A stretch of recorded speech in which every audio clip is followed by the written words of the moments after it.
Teacher ഒരു miss പറഞ്ഞ് വേണ്ട വേണ്ട അങ്ങനത്തെ ഉള്ള ആൾക്കാരെ നമ്മുടെ ഗ്രൂപ്പിൽ ആഡ് ചെയ്യേണ്ട, അവരെ ആഡ് ചെയ്യേണ്ട എന്ന് പറഞ്ഞത് എനിക്കൊരു വീട്ടിൽ പറയാൻ പേടിയാണ്. അച്ഛൻ എന്നോട് സോഷ്യലാണ്, അമ്മ പക്ഷെ ഭയങ്കര പ്രശ്നമാണ്. ചിലയിടത്ത് അമ്മ പിന്നെ സോഷ്യലാണ്, അച്ഛൻ പ്രശ്നമാണെന്ന് പറഞ്ഞ ഒരു 20,000 രൂപ സാലറി ഉള്ള ഒരു സ്ഥാപനത്തിൽ കയറി ജോലി ചെയ്താലും ഇവര് മനസ്സിനെ ആ സ്ത്രീ എന്നുള്ളത് ശാരീരികമായിട്ട് പാകപ്പെടുത്തി സർജറി ചെയ്ത് ഫീമെയിൽ ആകാൻ ഒരിക്കലും സാധിക്കില്ല. എന്ന് വെച്ചാൽ 5-6 ലക്ഷം, ഒരു 10-15 ലക്ഷം ഒക്കെ ആവും. ഇത് സന്ദേശം വന്നതിനെ തുടർന്ന് ഞാൻ സ്റ്റേഷനിൽ പരാതി കൊടുക്കാൻ പോയതായിരുന്നു. പോയ സമയത്ത് പുള്ളിയുടെ ഭാഗത്തു നിന്നും എനിക്ക് ഒരുപാട് നീ ആണല്ലേ, വേഷം കെട്ടിയല്ലേ, നിനക്കൊക്കെ സെക്സ് വർക്ക് അല്ലേ പണി എന്നൊക്കെ പറഞ്ഞിട്ട് പുള്ളി എന്നെ കണ്ട രീതിയിലൊക്കെയാണ്. ദീപചേച്ചിയുടെ മനസ്സിനെ അത്രയും മാത്രം വേദനിപ്പിക്കുന്ന എന്തെങ്കിലും ഒരു ഇൻസിഡൻസ് ഉണ്ടായിട്ടുണ്ടോ ജീവിതത്തിൽ? മൈക്രോ കോളേജ് ഓഫ് എഞ്ചിനീയറിംഗിൽ ഞങ്ങൾ ഒരുമിച്ച് ഡിപ്ലോമ ചെയ്തിട്ടുണ്ടായിരുന്നു. അതൊക്കെ എല്ലാവരും പിരിഞ്ഞു പോയതിനു ശേഷം ഞാൻ ഈ ഒരു 2 വർഷം മുമ്പ് കമ്മ്യൂണിറ്റി അന്ന് കൂടെ പഠിച്ച കുട്ടികളും അധ്യാപകരും ടീച്ചേഴ്സൊക്കെ അറിഞ്ഞിട്ടുണ്ടായിരുന്നു. അപ്പം ഞങ്ങൾക്കൊരു ഗ്രൂപ്പ് ഉണ്ടായിരുന്നു. ഗ്രൂപ്പിൽ എല്ലാവരും ഉണ്ടായിരുന്നു. അപ്പം എന്നെ ആഡ് ചെയ്യട്ടെ എന്ന് ചോദിച്ചപ്പം അതിലൊരു ടീച്ചർ ഒരു മിസ് പറഞ്ഞ് വേണ്ട വേണ്ട അങ്ങനത്തെ ഉള്ള ആൾക്കാരെ നമ്മുടെ ഗ്രൂപ്പിൽ ആഡ് ചെയ്യേണ്ട, അവരെ ആഡ് ചെയ്യേണ്ട എന്ന് പറഞ്ഞത് എനിക്കൊരു അത്ര വിഷമമില്ല, നല്ലൊരു ഫണ്ണിയാണ്. അങ്ങനെ ഈ ഒരു കാലഘട്ടത്തിൽ നേരത്തെ 10ാം ക്ലാസ് എന്ന് പറയുമ്പോൾ ഒരുപാട് വർഷങ്ങൾക്ക് മുമ്പ് ആണ് നമ്മുടെ പോളിസിയൊക്കെ നിലവിൽ വരുന്നതിന് മുമ്പേ കമ്മ്യൂണിറ്റി എന്താണെന്ന് അറിയുന്നതിന് മുമ്പുള്ള പ്രശ്നമാണ്. പക്ഷെ ഇത് 2 വർഷം മുമ്പ് ഒരു ടീച്ചറിന്റെ ഭാഗത്ത് നിന്ന് ഇങ്ങനെ വന്നപ്പോൾ എനിക്കൊരു തമാശയും തോന്നി, ചെറിയൊരു വിഷമവും തോന്നി. ഇത്ര മാത്രമേ ഉള്ളൂ. ഇപ്പൊ ചേച്ചി പറഞ്ഞല്ലോ ചേച്ചിക്ക് ഉണ്ടായ ഒരേ അവസ്ഥ, പക്ഷെ അത് ഇപ്പോഴും അതിനൊരു മാറ്റം ഉണ്ടായിട്ടില്ല. ഇപ്പോൾ പിള്ളേർ കുറേ പേര് നമുക്കും പേഴ്സണലായിട്ട് മെസ്സേജ് അയക്കുന്നുണ്ട് ഇങ്ങനെ കാര്യങ്ങൾ പറഞ്ഞ്.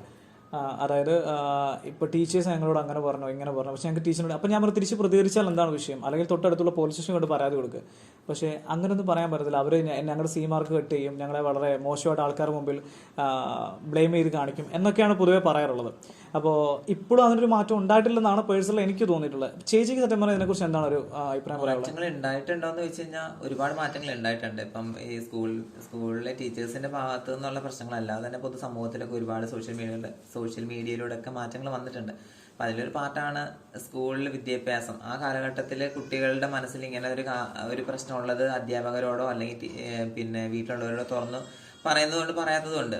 പക്ഷെ ഇവരുടെ ശാരീരിക പ്രകൃതിയോ അല്ലെങ്കിൽ ഇവരുടെ ഒരു പെരുമാറ്റ രീതിയോ ടീച്ചേഴ്സിന് മനസ്സിലാവുന്ന രീതിയിൽ അവർ ആ കളിയാക്കലിലേക്ക് പണ്ട് കളിയാക്കലിൽ ചെയ്യുമായിരുന്നു. ഇപ്പോഴും കളിയാക്കലുകളുണ്ട്, എന്നാലും ഒരു പരിധിവരെ കുറഞ്ഞിട്ടുണ്ട്. പക്ഷെ ഇപ്പം നമ്മുടെ CBOയിൽ നിന്നും ഒരുപാട് ആൾക്കാരെ സ്കൂളുകളിലെ കോളേജുകളിലൊക്കെ ക്ലാസ്സുകളൊക്കെ എടുക്കാൻ പോകുന്നുണ്ട്. അപ്പം അവയർനെസ് കൊടുക്കുന്നുണ്ട്. അപ്പം അതിൽ പകുതിയും മാറ്റങ്ങൾ വരേണ്ടതാണ്, വന്നുകൊണ്ടിരിക്കുന്നു എന്ന് തന്നെ പറയാം. തീർച്ചയായിട്ടും. സത്യം പറഞ്ഞാൽ നമ്മുടെ കുടുംബത്തിൽ നിന്നാണ് ഒരു മാറ്റം തുടങ്ങേണ്ടത്. അപ്പോൾ നമ്മുടെ കുടുംബത്തിലേക്ക് ഇപ്പം അച്ഛനോ അല്ലെങ്കിൽ അമ്മയോ അല്ലെങ്കിൽ സഹോദരങ്ങളിലേക്കോ ഇങ്ങനൊരു അവയർനെസ് കിട്ടാൻ വേണ്ടി നമ്മൾ എന്താണ് ചെയ്യേണ്ടത്? കുടുംബത്തിൽ മാറ്റം വരാന്ന് പറഞ്ഞാൽ ഇപ്പം എന്നെ കുറച്ച് കുട്ടികൾ വിളിക്കാറുണ്ട്, ചേച്ചി എനിക്ക് ഐഡന്റിറ്റി തുറന്നു പറയാൻ വീട്ടിൽ പറയാൻ പേടിയാണ്, അച്ഛൻ എന്നോട് സോഷ്യലാണ്, അമ്മ പക്ഷെ ഭയങ്കര പ്രശ്നമാണ്. ചിലയിടത്ത് അമ്മ പിന്നെ സോഷ്യലാണ്, അച്ഛൻ പ്രശ്നമാണെന്ന് പറഞ്ഞ് പറയാറുണ്ട്. അപ്പോൾ എന്താ ചെയ്യേണ്ടതെന്ന് ചോദിക്കുമ്പോൾ ഞാൻ അവരോട് കാര്യങ്ങൾ പറഞ്ഞു കൊടുക്കും. ഇപ്പോൾ വിദ്യാഭ്യാസം കംപ്ലീറ്റ് ആക്കിയില്ലെങ്കിൽ വീട്ടിൽ നിന്ന് വിദ്യാഭ്യാസം നേടുക, എന്നിട്ട് പാരൻസിനോട് പറഞ്ഞ കാര്യങ്ങൾ മനസ്സിലാക്കാൻ ശ്രമിക്കുക എന്ന് പറയും. ഇപ്പോൾ ഒരുപാട് സോഷ്യൽ മീഡിയയിലൂടെ ആയാലും കമ്മ്യൂണിറ്റി ട്രാൻസ് എന്താണെന്നും അതിനെക്കുറിച്ചുള്ള ഡീറ്റെയിൽസ് ഒക്കെ പറയുന്നുണ്ട്. അപ്പോൾ പാരൻസിനൊക്കെ കുറച്ച് ഇതിനെക്കുറിച്ചൊക്കെ അറിയാം. അപ്പോൾ ഞാൻ 2-3 കുട്ടികളുടെ പാരൻസിനെ വിളിച്ച് ഇങ്ങനെ കാര്യങ്ങൾ പറഞ്ഞിട്ടുണ്ടായിരുന്നു, ഡീറ്റെയിൽസ് ആയിട്ട് പറഞ്ഞു കൊടുത്തിട്ടുണ്ടായിരുന്നു. പിന്നെ എനിക്കൊരു കാര്യം പറയാനെന്ന് വെച്ചാൽ ഇപ്പം ജീവിക്കാനോ അല്ലെങ്കിൽ പല മാർഗത്തിലും പല ആൾക്കാരും പല ജോലി ചെയ്യുന്ന ആൾക്കാരുണ്ട്. നമ്മുടെ കമ്മ്യൂണിറ്റിയുടെ ഇടയിൽ ഇപ്പം എല്ലാവരുടെയും ധാരണ എല്ലാ കമ്മ്യൂണിറ്റികളും സെക്സ് വർക്കേഴ്സ് ആണെന്നുള്ളത്. കമ്മ്യൂണിറ്റിയുടെ സെക്സ് വർക്കേഴ്സ് മാത്രമല്ല ഉള്ളത്, ഡോക്ടേഴ്സ് ഉണ്ട്, എഞ്ചിനീയർ ഉണ്ട്, അധ്യാപകരുണ്ട്, പിന്നെ അങ്ങനെ ഒരുപാട് മേഖലയിൽ വർക്ക് ചെയ്യുന്ന ആൾക്കാരുണ്ട്. അപ്പൊ അതൊന്നും ആരും കാണില്ല. ആരെങ്കിലും ഒരാള് സെക്സ് വർക്ക് അല്ല 2 പേര് സെക്സ് വർക്ക് ചെയ്ത കമ്മ്യൂണിറ്റി മുഴുവൻ സെക്സ് വർക്കേഴ്സ് ആണെന്നുള്ളൊരു ധാരണ പൊതുവെയാണ്. പക്ഷെ സെക്സ് വർക്ക് ചെയ്യേണ്ടി വരുന്ന ആരും മനഃപൂർവ്വം പോയിട്ട് സെക്സ് വർക്ക് ചെയ്യുന്നതല്ല. ഇപ്പം നമുക്കിപ്പം ഉദാഹരണം പറയുകയാണെങ്കിൽ ഇപ്പം ഒരു സർജറി ചെയ്യണം. അപ്പം അതിന് അവരിപ്പോൾ ഒരു 20,000 രൂപ സാലറി ഉള്ള ഒരു സ്ഥാപനത്തിൽ കയറി ജോലി ചെയ്താലും ഇവര് മനസ്സിനെ ആ സ്ത്രീ എന്നുള്ളത് ശാരീരികമായിട്ട് പാകപ്പെടുത്തി സർജറി ചെയ്ത് ഫീമെയിൽ ആകാൻ ഒരിക്കലും സാധിക്കില്ല. എന്ന് വെച്ചാൽ 5-6 ലക്ഷം, ഒരു 10-15 ലക്ഷം ഒക്കെ ആവും ഇത് സർജറി ഒക്കെ ചെയ്തത്. അപ്പോഴത്തേന് ഇവര് ഇത്രയും കഷ്ടപ്പെട്ട് പൈസ സേവ് ചെയ്ത് വരുമ്പോഴത്തേന് ഇവരുടെ നല്ല കാലങ്ങളൊക്കെ കഴിഞ്ഞിരിക്കും. അപ്പൊ അതുകൊണ്ടാണ് മാക്സിമം എല്ലാവരും സെക്സ് വർക്ക്, എല്ലാവരും അല്ല ഒരുവിധപ്പെട്ട ആൾക്കാരൊക്കെ അങ്ങനെ ഒരു ഫീൽഡ് തിരഞ്ഞെടുക്കുന്നത്.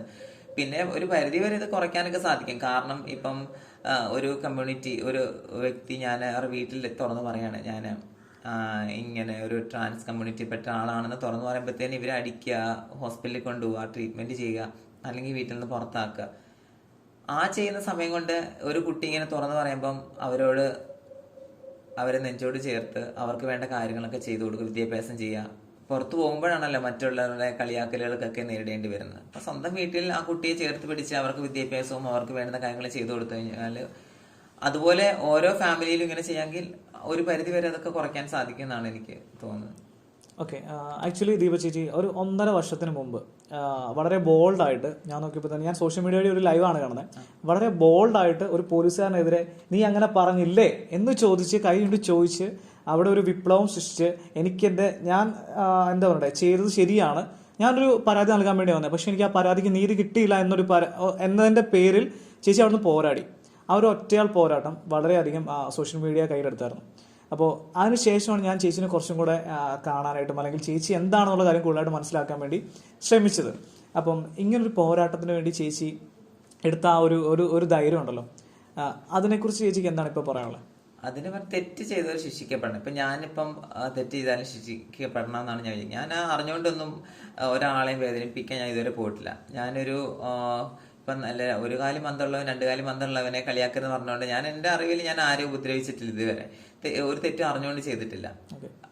ഇപ്പം എൻ്റെ വീട്ടിൽ തന്നെ എൻ്റെ അമ്മയോ അല്ലെങ്കിൽ എൻ്റെ ഫാമിലിയിൽപ്പെട്ട ആരെങ്കിലും തെറ്റ് ചെയ്താൽ ഞാൻ അവരെ എതിർത്ത് സംസാരിക്കും.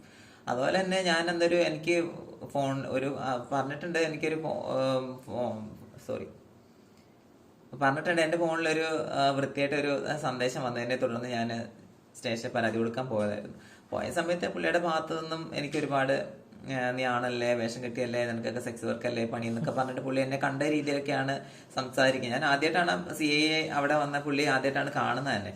പുതിയതായിട്ട് ചാർജ് എടുത്തായിരുന്നു. അപ്പം അത്രയും ആൾക്കാരുടെ മുന്നിൽ വെച്ചിട്ട് എന്നെ കളിയാക്കിയ സമയത്ത് ഞാൻ അതിനെ എതിർത്തു. ഇപ്പോഴും കേസ് നടന്നുകൊണ്ടിരിക്കുകയാണ്. കഴിഞ്ഞ ദിവസം എന്നോട് ഇൻസ്റ്റാഗ്രാമിൽ കാര്യം ചോദിച്ചത് CA നിനക്ക് അണ്ണാക്കി തന്നില്ല എന്നൊക്കെ പറഞ്ഞ് മെസ്സേജ് കിടക്കുന്നുണ്ട്. അന്നത്തെ ന്യൂസ് മാത്രമേ അവർ കണ്ടിട്ടുള്ളൂ, ബാക്കിയുള്ള കാര്യങ്ങളൊന്നും ഇവരെ അറിഞ്ഞിട്ടില്ല. ഇതിപ്പം കേസ് ഇപ്പോഴും നടക്കുന്നുണ്ട്. തീർച്ചയായിട്ടും. അപ്പൊ ഈ 2022 2024 ആയപ്പോ ഇപ്പൊ പോലീസിന്റെ നിന്നാണല്ലോ അല്ലെങ്കിൽ ഗവൺമെന്റിൽ നിന്നാണല്ലോ വളരെയധികം മാറ്റങ്ങൾ ഉണ്ടായിട്ടുണ്ടെന്ന് പൊതുവെ നമുക്ക് മനസ്സിലാക്കാൻ പറ്റും. പക്ഷെ ആ മാറ്റങ്ങൾ ഇപ്പോഴും അനിവാര്യമായ രീതിയിൽ തന്നെ ഉണ്ടായിട്ടുണ്ടോ?